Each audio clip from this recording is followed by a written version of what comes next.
Fish.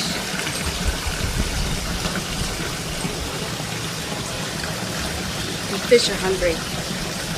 Where do we feed them?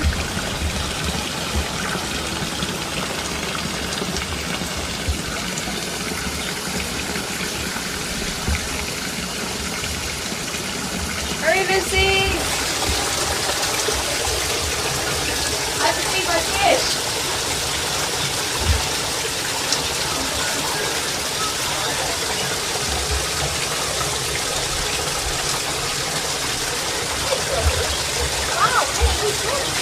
Barrett.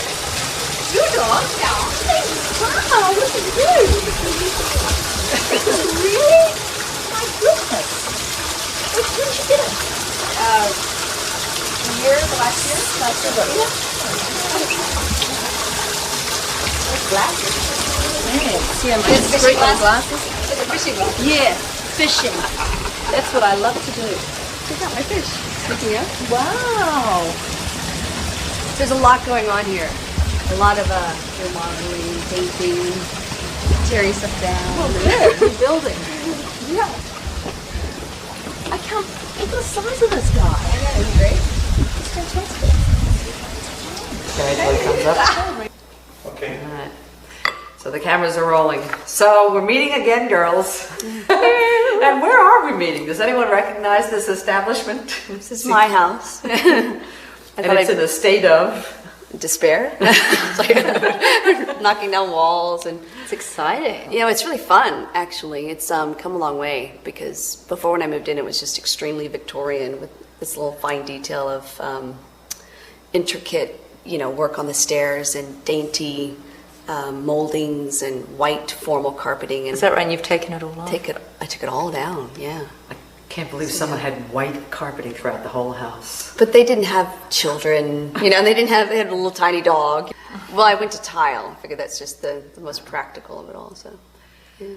The first thing I have to ask you guys is, what was it like inside the cake at the convention before you? That was hilarious. What is going on in there? Well, first of all, the microphone didn't work, right? Yeah. The microphone didn't work. Renee's been very gracious. Hilarious, because you did fine. I was just going, this is ridiculous. This is crazy. Yeah, but I'm looking up at you, right? You're crouched down, looking down at me, like with your legs, the top around of my ears. Yeah, Trying to keep my like afro under this spider, control. And then you start singing, and I'm thinking, sounds great. I love it, Sounds great Inside the cake.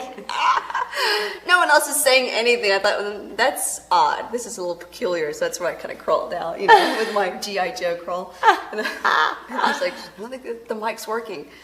And she was telling, she was so good, because she was going, don't sing, don't go off So the I'm like, I'm not going to make a move until Renee tells me I can go. And I was like, I don't think you should, because it's not working. Yeah. And then I G.I. Joe back in, and I said, check your mic or something, right? Yeah.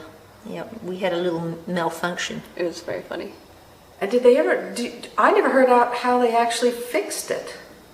Did someone make an adjustment, or did it finally work? Ren took my pack off me, and I don't know. And they had to run all the way back, and we're still sitting there listening to the whole song Oh my go God. on and on, thinking, yeah, now it's not going to be a surprise. But what's funny is then, I gave you yours back, and somehow in my crawling underneath the stage, I knocked my microphone off. So then I'm trying to stick my Comedy back. of errors. Oh, it was. Yeah. So then I just stuck it inside my butt, like underneath the pants. In the pants. Was it good reception? It was lovely. Yeah, it felt great. The sound was perfect. So I don't think you could hear anything. I think you heard my first. Luckily, you couldn't hear me after Heard the your first what? line. The first. My first.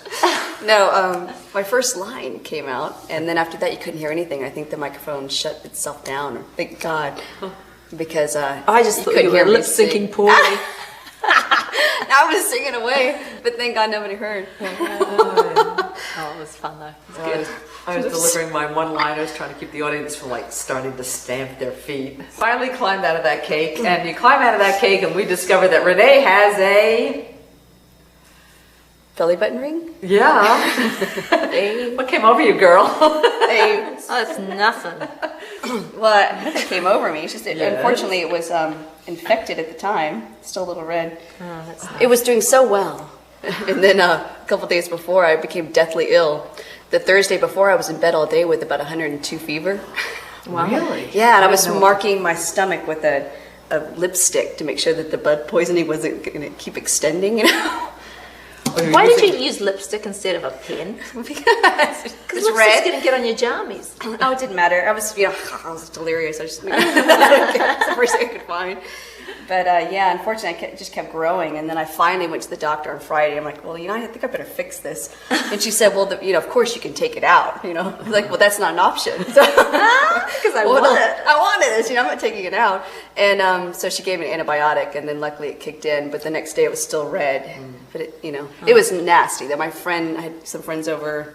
So disgusting. I had some friends over Wednesday night, and it was gross. We're like squeezing. Don't talk about pus. It was squeezing the pus out. It's great. Do I gather from this that look at her eyes? Do I gather from this that you would not have something pierced ever? Come on. Yeah, no, I wouldn't. I've had my ears done. No, you do it because it gives you pleasure, to have it. It wouldn't give me any pleasure to have it. Right. Same with tattoos. It wouldn't give me any pleasure to have it done. It might hurt to have it. I don't think so. I don't think it would give me pleasure to have it done, but I think I might enjoy it after the fact. It's funny, I was thinking about a tattoo, and I don't understand women who get the stuff on their butt. It's like, what's the point? You can't look at it. You're doing it for someone else? What's the point? If I want a tattoo, I want to be able to see it. So I think interesting. I'd probably have it somewhere where I could look at it. I do understand that, because remember sexy. Katrina on our show had that really nice Maori design? Beautiful. I mean, it was beautiful work, and it was very sexy. Because I remember, Katrina would go, everybody, look at my butt. No, she didn't know. She's just, beautiful presence. Yeah. But then why, you can't see it, really. I just don't like the idea. Needles. Having somebody go all over your body. I don't know. I went to the tattoo expo to get my belly button piercing. That guy thought you had tats at the convention too. Oh, really? Yeah. No, but I went to see, because I've been thinking about getting a belly button. I've been thinking about a tattoo, so I went and... How did you know there was a tattoo expo in town? I just was paying attention, and I thought, this is interesting. So it was great. It was really fascinating. It was so fascinating, but it was very, clean. They had little stalls and stuff. Obviously, it was extremely clean. But I thought I laughed because the irony is I chose the Beverly Hills tattoo parlor. Here are all these grungy places, and I go to the Beverly Hills one because it seemed really clean. It was just so hilarious. Beverly Hills and Watts. It was it's just the name, right? Oh no, it was. They had pictures of Britney Spears and all these stars that they had pierced. So I was like, well, it's got to be clean then, right? One of the things you said on that stage is that you look so demure. And when you're talking about the tattoos, shirts, they wear sleeves. You should let people know who weren't aware of it that she had tattoo sleeves on.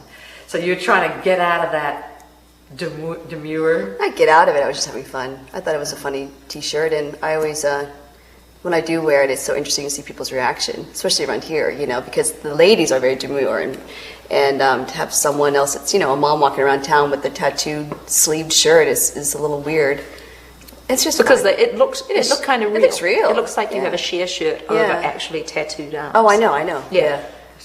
A friend of mine, a friend of mine had it once, and I was kind of surprised she had it on, and I just thought it was so funny. And then it just turned out that I was in the store and I saw one. It was the last one they had, and I thought, I'd like to have that. It's just fun to have. So that's all. It's cute. I think it was funny. Now we get to Lucy had the wig on. What I was thinking of, even while you were doing it, because we talked about before the fact that you don't like to take it off. You're in character at that point, but an actor has to reveal parts of themselves to play a part. At least that's what I hear a lot of.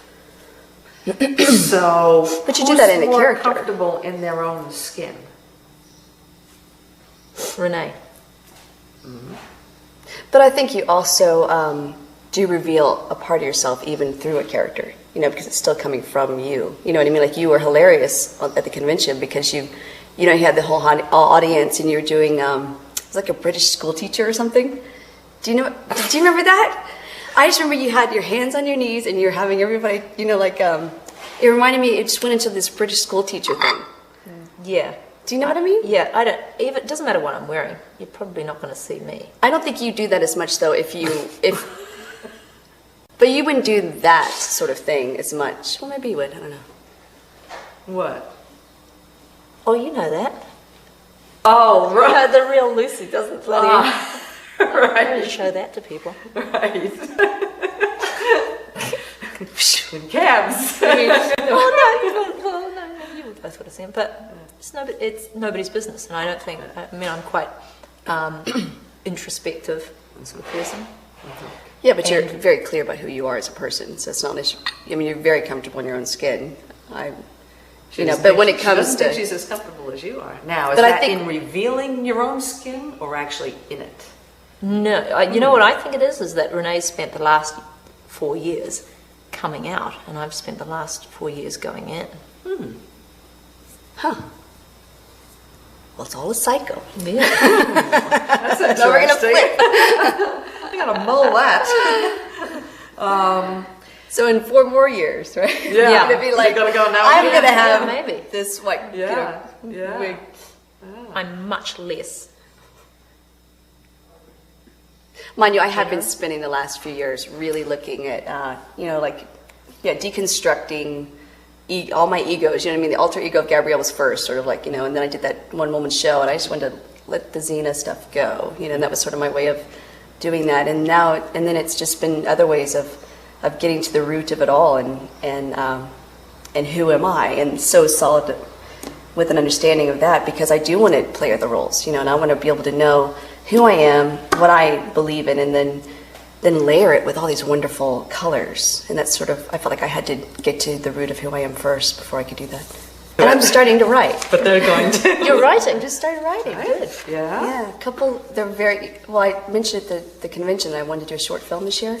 So it's like, and the reason I even said it out loud is because I knew if I said it there that I would. You committed to Yeah, it. I'm committed to it. Yeah. So I started writing it, and one is about this man, takes his dad on the last joyride. But it's turning into something darker, really. And in the middle of doing that, I started writing this other one about a young girl, which is really interesting. I don't know if I'll ever show anyone this, but it's great to. Good for you. Oh my gosh, yeah. Plumb the depths. Yeah. Yeah. And the trick is just to don't think about it, just sit Keep writing yourself it. down and I know. do this. Because to me, that's the scariest thing ever. Yeah. The exposure of writing, because there's no character there. It's just all you. But I keep going back and forth between the two, just trying to figure out where it's going to go. And I don't know if anyone will see this at all. Mm-hmm. Maybe not. But the freedom of just writing whatever I want to write is giving me the ability to say everything, that I want to say. And sometimes as actors, those downtimes between when you're working, just to have some creative outlet is really vital, so that you feel like you are fulfilling your. It's almost like a biological purpose. That is what you do, is you create words and emotions and things, and when nobody's paying you to do it, you must do it for yourself. Right. Yeah. Or it'll get stopped up. Yeah, which to me is coming out also in the art. I love to paint now. If I don't want to write, I'll take some wine and I'll just go. That's great. Well, if I want to start, usually I start off with like something like an anger or something that gets me impassioned, and I get going. Good. And it's usually like just the broad strokes of a piece of canvas, and then I kind of start looking at it, and then it takes months. So then I'll start playing with it, and it's very joyful, truly. But it's funny how usually I start off because I have to express something, and it's like you said, it's vital. Comes Get out. something out. That's really terrific. Oh, I've been that's thinking fun. about doing that too. Oh, really? I used to paint a lot as a teenager. Yeah, I remember you said that. I'd love to see what you come up with. I'll have to show you. Painted the flowers on the door of your bedroom. Yeah, I used to paint all sorts of stuff. What? I'm asking, with what? What did you use?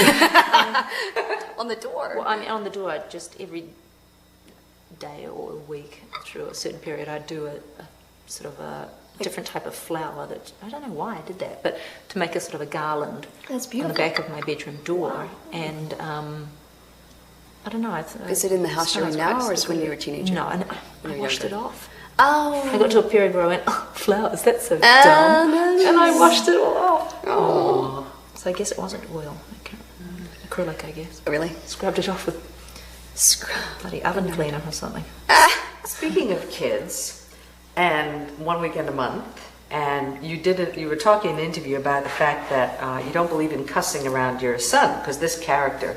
Who? Not me. Really? No, it must be you. No, I try not. You're not talking to me though, are you? No, I was actually talking to Renee at this point. I just knew that I never said that to you. No, you did an interview where we were talking about the cussing that the character did in 1 weekend a month, and you were actually doing it around the kids that were in that movie, and that you don't cuss around your son, and so I was thinking of kids growing up. So in other words, it's okay for parents to cuss, but they don't want their kids to do it, or you just don't want them to learn it young. Some parents can't help it. Yeah, that's true. I just don't want that environment around my son. I don't want. Yeah, so I don't get to visit much. You don't get to be your Lucy the sailor. No. She's in the bathroom. We set the bar really low with cussing at our house, so that stupid is a cuss word. You're not allowed to say the S word. And so my kid goes to school and says, he'll tittle tattle on Cameron S for saying the S word, and the teacher will go, "What is that? What S word would that be?" He goes, "Stupid." The S word. And the teachers go, because all these kids are so sort of nice. Isn't that funny? And Miles was just starting to say, "But my butt burped." My butt burped. No. So it's great. So I say, "Bum, honey." At least use bum, right? Does bum sound better to you? Yeah, I think it's cute. Huh. So anyway, so I'm going from butt to bum in our house. Yeah. Yeah, I'm always relieved that bloody is not a swear word here. I love bloody too. That does come out quite a bit out of me. Yeah. No, I'm sure Miles will pick up words here and there because things, come out, but it's only if I'm driving or something and I'm about to have a wreck, and then I say something. I'm trying to figure out what age. In the driving. Did you say the S word? Yeah, when you're stupid. No, I say fuck. I do, and I'm about to have a wreck or something. I was like, fuck. But then there's a part of me that knows he's in the in the environment, so it comes under my breath, but it's still coming out, So it's funny. At what age do parents allow their kids to start swearing? Yeah, I hope he doesn't. My daughter never has. No? Really? Really? No, I think it's a Clockwork Orange effect that I cussed so much that she's really repulsed by it. Doesn't mean anything. It's funny. No, she didn't. She That's what I was totally wondering. turned off it. Huh. That is funny, because you do wonder if they're going to go to school one day and just go, with all the cuss words that they can't say at home. Do New Zealand young kids, they swear as much as American young kids? I don't know I any. don't think so. Around, I don't know. They do it around here an awful lot at an awful Really? young age. Yeah. No, I'm it is awful. surprised. Seriously, I'm Yeah. not a fan of that. Yeah. Yeah. Also, in this interview, I love this interview you did. You did an interview, something called Scoop, when you do Up in the Sundance. There were two. Was it Scoop? One was a kid and one was an older. Which one was type this? Of, Scoop was the lady at Sundance. That's right. Okay, yeah, the question She's seemed older. a little bit older. We should wait till the machine checks cuts it. Will we hear your voice saying no? It'll be silent. You've dialed. Yeah. We're not in right now. We're all in right now. Lucy should answer the one. She had asked you, how do you prepare for an emotional role or scene? And you said, if you hadn't experienced something, I'll just try and replace the feeling with something that was specific for me. So for Renee, I was thinking, how would that work with a scene like poisoning your child in Maternal Instincts, when you had to poison Hope? And She used to use my daughter sometimes. What? Do you remember sometimes you would substitute, not that you would poison my daughter, Yeah. but when we were talking about Solon or something. It seems familiar, so probably. You would kind of use... Oh, I Daisy. think, because I think I changed the words on when it was over my shoulder. In that, in the music in Bittersweet. Yeah, you're right. Her blood is Absolutely. on your hands. Yeah, and, yeah, you and did. she would- It gives me chills now. Yeah. oh, Yeah, it gives me chills now. And also because I think, because I know you so well, and I mean, I guess there is that sense of you're being a mother and the daughter, and it would be her. You know what I mean? That yeah, I'm sure I would relate to it to being Daisy. Just that's awful. But yes, substitution's a big part of acting. Yeah, definitely. And then the part that popped into my head when I was thinking about it in terms of Lucy was walling up a child. What part of you, When did that happen? in the debt, you're walling up little Ming? It was a big deal, wasn't it? That was an amazing episode. I don't think people know remember what that. out there television Yeah. that we produced. But, well, I remember as a child seeing there was some horror movie about people being walled up in this house. And me just being obsessed with, I'd watch horror movies all the time. You did? Yeah. I thought I was the only one that did. You used to. Really? No. Oh, that's Born so and raised funny. on them. I'm so I had no relieved that we idea. were Catholics because, you know, all the vampires, Ah! that I would know what to do. I had no idea. Yeah, watch so, and also having older brothers who would do extremely mean things to us all the time. I think I somehow learned, was very sensitive to the victor mentality. Wow. And then probably turning around and being mean to my little brother. Or, you know, it's a power thing. You've lost being very low status and sometimes being high status. So I think, yes, there was some quite sort of dog-eat-dog moments in my childhood.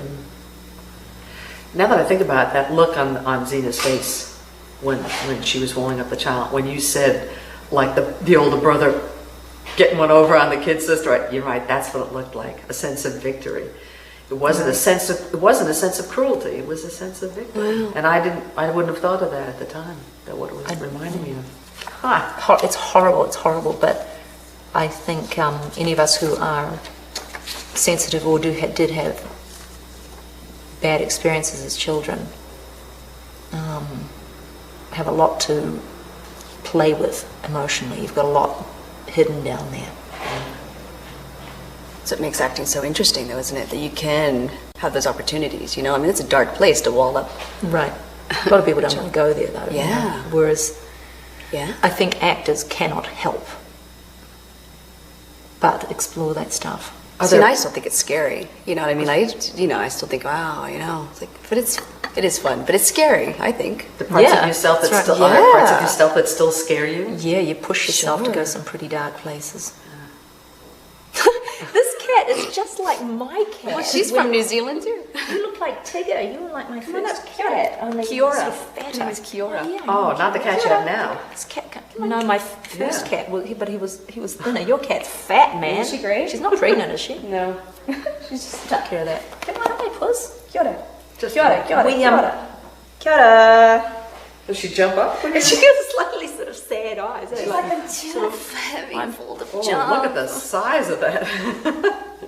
Hello. Look a bit like my cat Tigger. Is it really? But the exact colouring. Isn't that funny? You know, she adopted me, and she's from Rotorua. And my mom went over there on a little tour, and she jumped in my mom's car, and then she brought her back to Auckland, you know? We just adopted a cat too, from Louisiana. Oh, I've Australia. What's that? What do you mean? That's so funny. Yeah, we just fell in love with this little stray cat, only a year old, little male. That is Got him hilarious. Neutered and Isn't that Brought 'em funny? home. You brought one back from Louisiana, and I brought one back from New Zealand. it's so cool. Favorite Beautiful, patient huh? cat. Back to the convention. There were so many interesting things going on up there.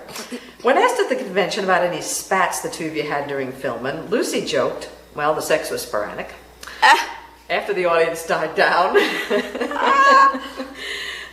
you asked the audience if they knew about LBD. Lesbian bed death. What? Yeah. What do you mean? Well, my gay girlfriends say that, well, you know how that quite often, this was their words, not mine, that the sexual impulse will kind of die down for women in a marriage. And then sometimes when you get two women in a marriage, they just both cease wanting to have sex at all. So that's what LBD is. So Did that come up at the convention? No. I made a joke about it, and half the audience went, like they got it. And the rest, yeah, otherwise you just wouldn't know what that means. But there you go. I'd never heard of it either. I was reading an article in the newspaper this morning about the difference in how men and women perceive things. And wondering if you guys have noticed that. For instance, life, work, marriage. Do you notice any difference in the way you guys are, married? Do you have any difference in the way, children, life together? Do you notice differences in the way you look at things and men look at things? We were just talking about that, weren't we, actually? Yeah, we were. Wow, where do you start? Yes, I can certainly say that with Rob and I, if somebody is, for example, say working in our home, if this person doesn't fit in with your family culture, they are out the effing door. Doesn't matter how great their skills are, if they are making this, my harmonious retreat, a battleground, or in any way, interfering with my wow man, they're gone. Whereas Rob so values somebody's skills that he's ready to put up with any amount of painful relationship in order to use this, use his skills and pay them for those skills. Yeah.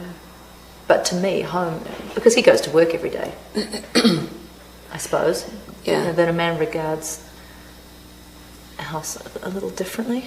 I don't know.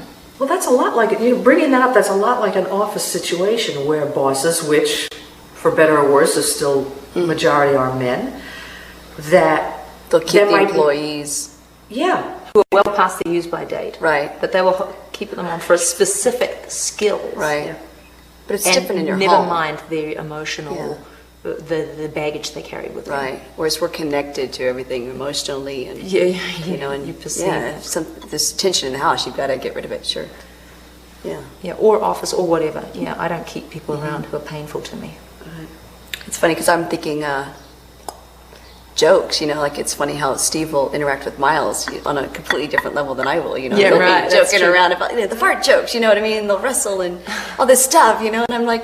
And I, give him the Band-Aids, and I kiss his feet, and I tickle him. It's, it's just different interactions. I always think a woman is there a mother is there to nurture and smother, and a father is there to, encourage that boy to go off to his death. It's so true. Son, you can play with fish hooks, you can... Yeah, right.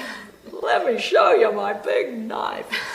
Climb up that ladder. Climb up the ladder and jump, right? Go on. And I'm just going to totally smother you and turn you into... Yeah. So it's different. Huh. We're exaggerating, but there's an element of truth in it. That's what the article was talking about. Something else that was at the end of the convention was this girl was talking about the warrior spirit. She was a teacher, and I've been talking to teachers recently. And there's a lot. You did a layout sheet that we talked about last time about the body and learning to accept it the way it is.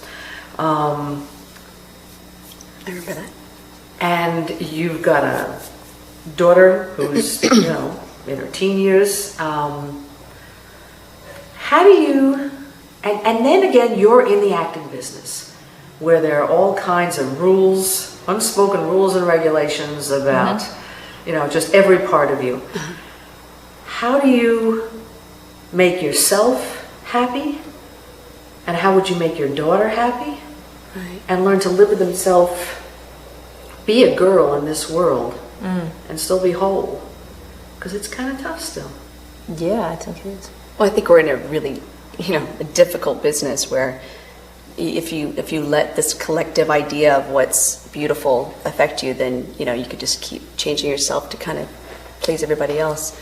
But that's difficult for sure. But I think one good thing that one thing I managed to do, which I'm really pleased about now, is never referring to myself in a negative way, like negative body image, no matter what I thought deep down about myself. Never expressing that, or in fact saying the opposite. Really? You mean to whom though? Around my daughter. Oh, right. But past a certain age, they're with their friends. It's not about you anymore. Yeah. So all you can do is just manage your own neuroses. And just keep strengthening their belief in themselves, I guess, right? Yeah, well, and that you never don't try to help them by telling them you're fat, making negative assessments or any judgments, assessments of their physique or whatever. talk about what's great about them. Yeah. But yeah, past a certain age, you don't matter anymore. Right. In your teens, you're just something to laugh at. So, in their teens. In your teens. You were pretty laughable in your own teens. But if you're critical of yourself, they are going to turn that into self-criticism. Is there anything from your... But going back to like our business, I mean, it is difficult, I think, as an actor, because you're in an environment where everybody's looking at you, you know what I mean, and going, okay, they're getting older, you know what I mean? I mean, that's the reality of it all. And it is difficult to kind of keep that strength of mind and going, I am okay, you know what I mean? So yeah, I'm getting older. It's okay, you know what I mean? This is normal, you know? And that's the to me, the challenge of being in this business as well. It's like, you know, let's go along with it. And yeah, maybe the reality also is that it is a short-lived career. You know, maybe not. Who knows? But that's what we kind of bought into, you know. But you never know. I mean, I looked at Lauren Bacall the other day. She's beautiful, you know. And then you see these women that are, and you just go, wow, you know. And so you walk away at some point, but at least you keep your integrity. You know, I hope. I'll be like glasses. I don't know. What are you thinking? Well, I'm constantly reminding myself that I have to redefine success. Success is not being in the front of the magazines or being right. Yeah, if you have that idea that I get all this acclaim, or people make a fuss and color, you know, pull out the blue M&Ms or some bullshit like that, and that's what tells me I'm successful. If you're fed by the amount of attention you get, you are doomed. Yeah, you are doomed. You are doomed, because yeah, they ain't there at the end of the day, and honey, they're there because they're getting paid, you know, not because it's in your fabulousness. So, like I used to sit at my desk in my office at work when I worked in the publishing company, and I think I said this to one of you before, that I'm talking to myself there, and the secretary on the desk says, "What are you doing?" I said, "I'm congratulating myself." "What do you mean you're congratulating yourself?" I said, "Well, I just did something good. I'm going to be damned if I'm going to wait for somebody else to tell me." Right. Good on you. right, yeah, say something nice to yourself. Right? Yeah, internal dialogue. Somebody, I can't remember who said that's really important to do that. Yeah. Fun. That's funny. What 3 words, this was another question, I don't know if you remember this, we'll see if you do. What 3 words would you say best describe you? Do you remember being asked that question from this lady? But to me, I guess it would change daily. So. Well, there was 1, 2, and then Excited comes to mind. I'm excited about life. Compassionate. And sad. I'm really, truly, like when I think compassionate, I'm just sad about, I really get sad about like the war and all the people and people's situations and healthcare and all these, you know, like really, you know, humanitarian issues. And that makes me sad. But then again, I'm excited about life, and I think that we're all really fortunate to have an opportunity to be here. So, there, that's me, I guess. Right now. Today. January 5. Tomorrow I'll be like, January. pissed off. Sending on. Next question. Ask me for 3 words. I mean. Yeah. Introspective. Introspective. Yeah. Don't think about it.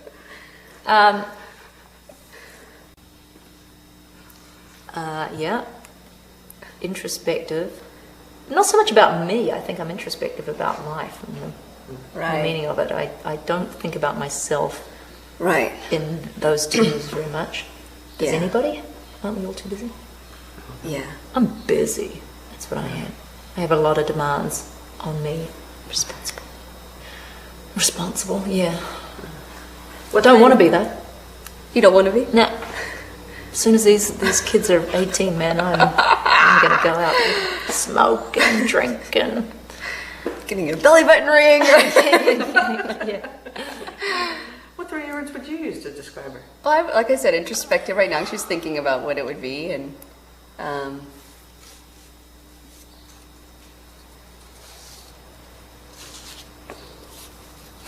should say decisive, but only because you're very clear about actually what you yes, mean. I you know what am. I mean? Yeah. I'm quite In fact, I'm a little Yeah. bit embarrassed to realize how very black and white I am. That's embarrassing. It's clear. There's no bullshit to it. Yeah, I have a gauge in me that goes ding, ding, ding. Right. There's, or complete neutrality. Does that But when something's wrong, it's wrong, and I can't tolerate it. does that help you in life or hurt you in life? I find it pretty helpful. I'm much less apt to have knee-jerk reactions now, because I've known, okay, well, I could be wrong about this, but when something's ringing alarm bells, Then you know. I clean up my universe. That's what I call it. Spit spot. Okay, my version of James looked at his 5 questions. Oh, no, I only have 4. Wait, what? James who? James Lipton, the Inside the Actors Studio. Oh my God. Yes. Here we go. Someday I'll have to ask those, but I figure, at some point he'll be able to ask you those questions. Stupid. What's your favorite cusp? No, what's your favorite cusp? No, how's he do it? Oh, And then he looks at the audience. yes. What's the name of that? I forget the French name of the questions. The what? He pronounces, from the... Well. You used to be able to know that, but anyway. What one thing did you forget to do yesterday? What was yesterday? Was a Tuesday. What did I do yesterday? Oh. Well, I cursed myself because I forgot to get my driver's license. I lost my driver's license. And I took my car to the shop and I couldn't rent a car because I didn't have my driver's license. So that sucked. Whoa. That's a drag. That was a drag. So yeah, I forgot my driver's license.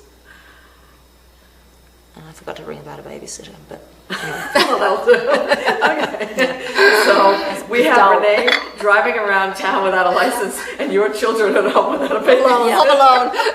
Great. Maybe I should quit there. You know where these questions actually came from? I must admit I didn't invent them. They were asking them at the Oscars. Somebody on like the E! Channel or Inside It was going around, and I thought that's a kind of fun. So That's hilarious. What one thing would you stay up late for? Painting. Nancy Grace. Nancy Grace. Nancy Grace on Court TV. Oh, On what TV? Cook TV? Court TV. Court TV. Oh, we're gonna get Court a headline. fight. You like her? I saw her for the first time. 2 I days know, ago. I'm warning you, she is an acquired taste, but you love her or hate her, she's compelling viewing. I can't wait. And most people, after a while, you just get sucked into her orb, man. What Well, about her? she's- What about her? Do you like? I'm curious. I don't even know her. Yeah. I don't know who she What is. So. is it? Oh, she's just so damn dramatic. She's dramatic. She's opinionated. And she gets people to disagree. I mean, she doesn't mind. Confrontation or something. Right, I mean, that's her right. job, is Wow. to be confronting. Wow. And then their job is to stick up for their point of view. Wow. And Do you think she's she's very just passionate about it. No, she means what she says. Wow. She's not Nancy Grace. Grace. And she does sort of court. Yeah, I'm a sucker for court TV. and Sharon's like Sucker. too dramatic. Well, you know what I didn't realize, because I didn't know what the show was, and I guess it must have been her show because it said Nancy Grace in the corner. But I thought for one thing that I was watching Fox, not Court TV.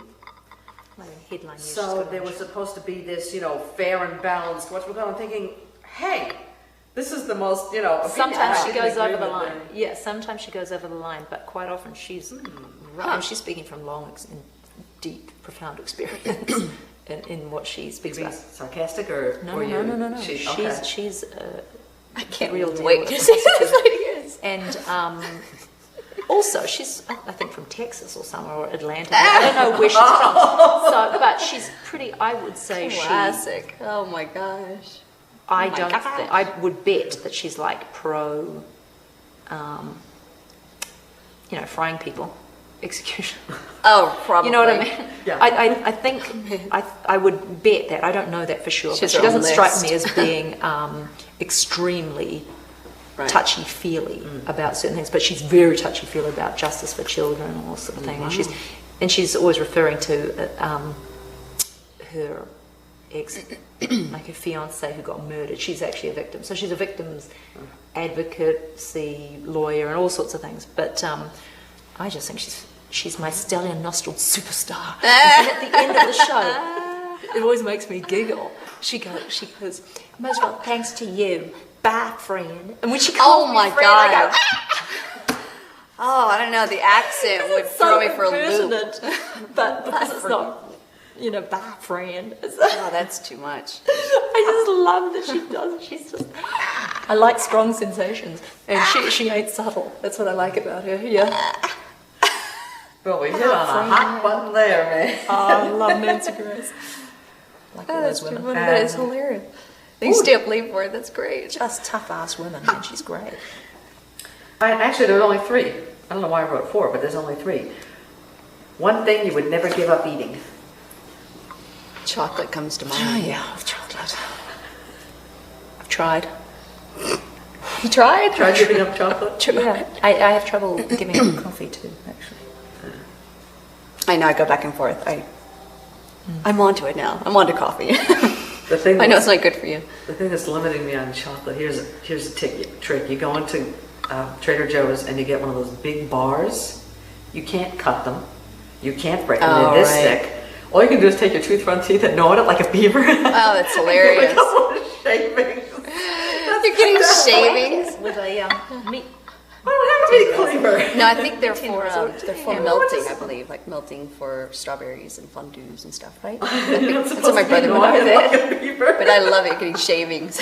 I make shavings with my tooth front teeth. This is really It would drive me crazy. This woman has lived alone too long. Yeah, but I would be like slamming, I'd be trying to get a chunk off. Well, I took a knife and I started to pound away, and then I'll nibble it, going like this, and people are walking past going, Sharon, yes. get a meat cleaver. Yeah. Get a sledgehammer. You cannot do that around other people. God, can't be seen doing that. Well, on that high note, now people gonna look into my office and check out and see what I eat. With the little click, Oh, I'm never gonna get away with that again. Thank you so much. Thank you so much. So next time it should be cocktail hour, I think. We should have wine. Like a New Zealand wine. And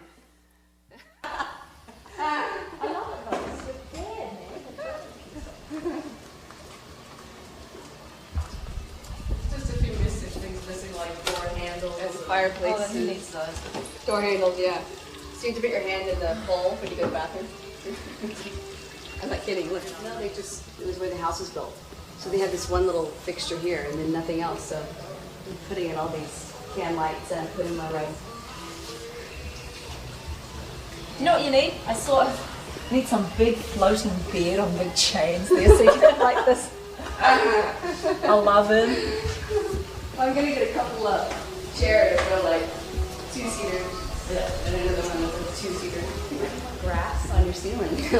Oh no, because it's got I like that Balinese feeling. Yeah, exactly. And most of my stuff is kind of Indonesian. It's really good. What nice painted. She's amazing. She's coming, actually. She's amazing. Her name's Karen, but she basically can do anything.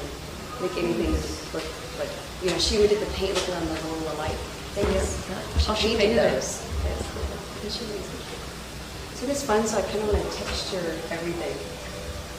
Everything I can get my hands on. It's fantastic. Isn't it funny? Yeah. I really like that. It's good.